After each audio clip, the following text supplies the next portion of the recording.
Buenas amigas y amigos, gracias por estar con nosotros en su programa Tras la Posverdad. Yo, Oscar Pérez y Melvin Hilario le damos la bienvenida recordándoles por favor suscribirse a nuestro programa, darle a la campanita y dejarnos sus comentarios. Ustedes habrán oído con frecuencia la palabra, el nombre de Navalny, que es el apellido de una persona que murió recientemente en una cárcel en Rusia y que en Occidente se le ha hablado de él como el gran opositor a Putin. Bueno, y es interesante de cómo se exageran en Occidente todas las cosas negativas y se callan las positivas. Por ejemplo, en las cárceles de hace apenas menos de un mes, en las cárceles de Ucrania murió un periodista norteamericano, Gonzalo Lira. El tipo se caracterizaba por ser opositor a la participación de Ucrania en la guerra, en su relación con Occidente. La crítica de él era que los dirigentes de Ucrania habían colocado a Ucrania en una posición de autodestrucción al permitir que Ucrania sea utilizada como plataforma de ataque a Rusia. Lo cogieron preso, lo soltaron, lo cogieron preso y el tipo se murió. Nadie en la prensa de los Estados Unidos, ni a nivel de los oficiales electos, ni el presidente, nadie se preocupó por la muerte de Gonzalo Lira, a pesar de que la persona era ciudadano norteamericano. Creo que era de origen, que los padres eran argentinos o chilenos, creo que chilenos o argentinos, una cosa así. Pero nacido y criado en los Estados Unidos. Y toda su comunicación era en inglés. La muerte de Navalny ha creado un furor en la prensa occidental, tanto en los Estados Unidos como en Europa, porque es una demostración más de lo malvado que es Putin. Hay que recordar que hay elecciones en Rusia el mes que viene, en marzo. Y la pregunta es, ¿qué le conviene al malvado de Putin matar a Navalny días antes de las elecciones? Y encima de eso, ¿qué significaba Navalny internamente como el gran opositor de Putin? Bueno, Navalny tenía la edad de morir, creo que eran 47 años, lo cual significa que a la caída de la Unión Soviética en el 1991, él era pero un adolescente y es parte de esa juventud que se crió y tomó conciencia durante los fatídicos años 90, que fue una década de pérdida de todos los aspectos, no solamente económico, moral, ideológico, sino de identidad. Un gran porcentaje de esos jóvenes que crecieron en los años 90 y que vieron al país completamente reducido a cenizas, pasando de ser en el año 1989 la segunda economía del mundo a pasar para el año 1999 a ser la 70ª, con un Producto Interno Bruto más pequeño que el de Libia. El 70% de todo la capacidad industrial de Rusia fue destruida. Y encima de eso, áreas como la electrónica y áreas de tecnología de punta fueron completamente destruidas. De ser un país altamente industrial, exportador de equipos industriales, Rusia se convirtió en un país de tercer mundo, exportador de materia prima, donde casi el 70% de sus ingresos consistían exclusivamente de la exportación de productos energéticos, básicamente gas y petróleo. A esos niveles llegó Rusia en los años 90. Mucha gente creció con un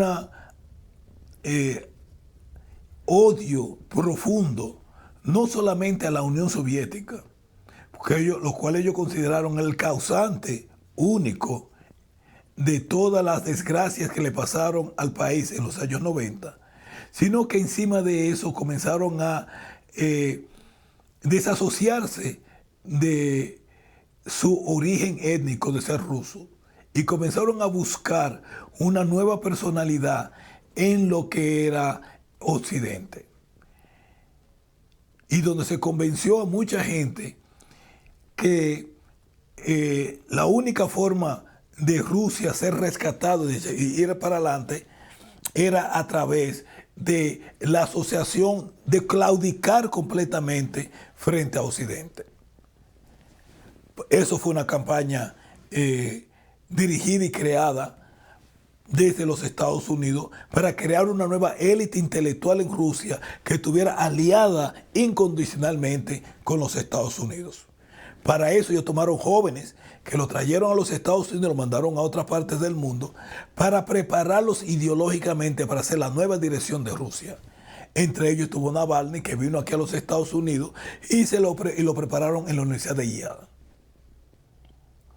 La figura principal de esos grupos apoyados por los Estados Unidos era Nemtsov, que fue inclusive candidato a la presidencia y sacó 1.7%.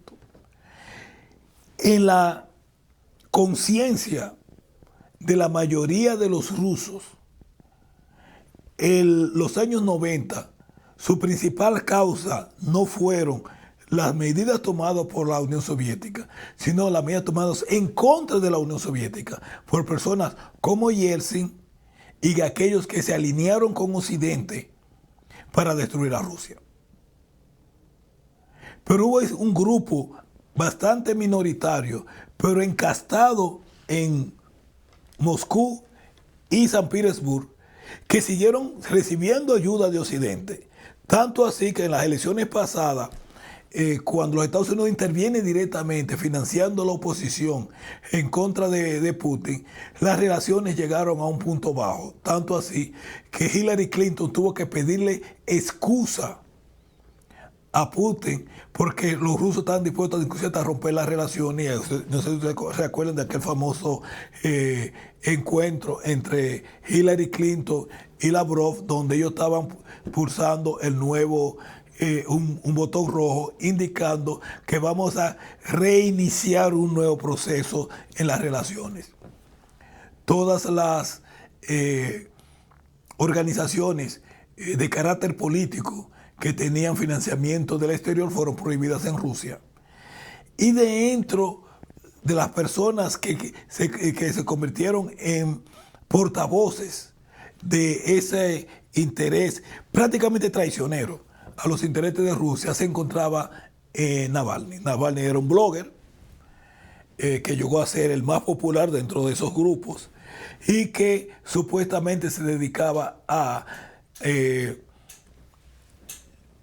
hablar en contra de la corrupción del gobierno de Putin. Después de la muerte de Nemtsov, él se convirtió en la principal figura de esos grupos, cuya incidencia política es mínima. Él intentó una vez él corrió para ser alcalde de la ciudad de Moscú, que es el centro de esos grupos en todo lo que es Rusia, y quedó en tercer lugar. O sea, su influencia es prácticamente cero y no era un enemigo importante para el Kremlin, para Putin.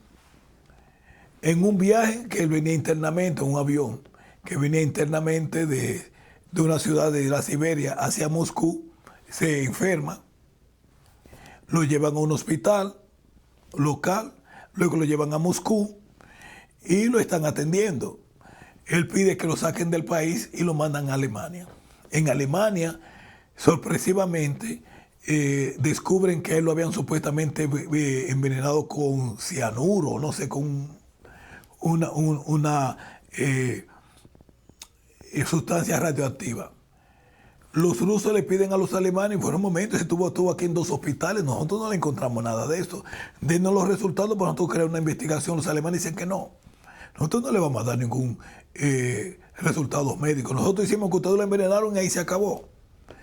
Lo que me llamó la atención fue que ya, aún después de haber sido acusado, después de yo haber acusado a Putin de intentar asesinar a Navalny, Navalny regresa a Rusia y junto con la CIA, demostrado, hace un documental sobre las supuestas riquezas de Putin, lleno de falsedades, donde aparece una famosa mansión que era supuestamente la mansión de Putin, la cual realmente era de un oligarca y no era de Putin. Pero él se entregó en las manos de Occidente para crear una imagen de que había una oposición en Rusia en contra de Putin y que esa oposición era perseguida por el malvado de Putin. Vienen las elecciones. El que nunca ha tenido ningún peso político en Rusia está preso, termina muerto. La única fase de la vida de Navalny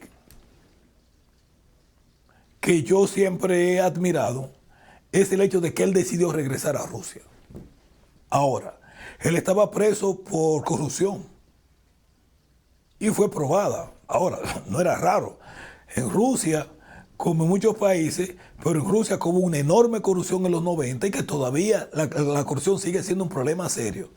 Cualquier persona que haya logrado sacar la nariz es seguro que cometió algún tipo de acto de corrupción en forma consciente o inconsciente.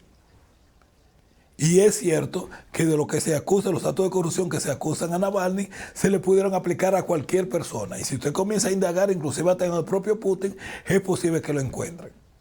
Pero la comisión de los actos de corrupción y encima de eso convertirse en el principal punta de lanza propagandística a nivel mundial de los Estados Unidos y de Occidente, es indudable que Navalny no iba a durar mucho. Lo meten preso por razones obvias y claras y él termina muriendo en la cárcel. ¿Sufriera él de algo? No sé. Se ha levantado una investigación, pero ya en Occidente están diciendo que Putin lo mató. ¿Qué ganaba Putin con matar a una persona que está presa y encima de eso no tiene, aunque estuviera libre, no tiene ningún tipo de peso político? La principal fuerza política opositora en Rusia, que ganó en las últimas elecciones, por cierto, más del 20%, es el Partido Comunista. Pero eso ustedes no se lo dicen. Y en tercer lugar, antes de su muerte, era el grupo ultranacionalista era un grupo nacionalista cuyo líder murió no hace poco, el nombre se me va, que era mucho más antioccidental que los comunistas y que Putin. O sea, oposición a favor de Occidente en Rusia no existe. Nemtsov, que fue la última figura que sobrevivió de los caóticos 90, ¿tú sabes cómo le decían?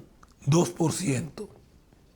Porque esa era la intención de voto que se le consideraba ante las elecciones. Y cuando llegaron a las elecciones, él terminó gritando, ¿dónde está mi 2%? Porque ni siquiera 2% llegó. O sea, todo esto es un teatro. Yo no sé si a él lo mataron. Y si lo mataron, no fue Putin, porque Putin no tenía ningún tipo de necesidad de matarlo, ni no ganaba con nada. O simple y llanamente, Navalny realmente estaba enfermo, después de aquello que le pasó en el avión, y terminó muriendo en la cárcel. Pero ustedes van a oír todo tipo de conjeturas, de suposiciones, indicando o insinuando de que Putin lo mató. Para lo cual Putin no tenía ningún tipo de necesidad ni ningún tipo de razón. Gracias por su atención y será hasta la próxima.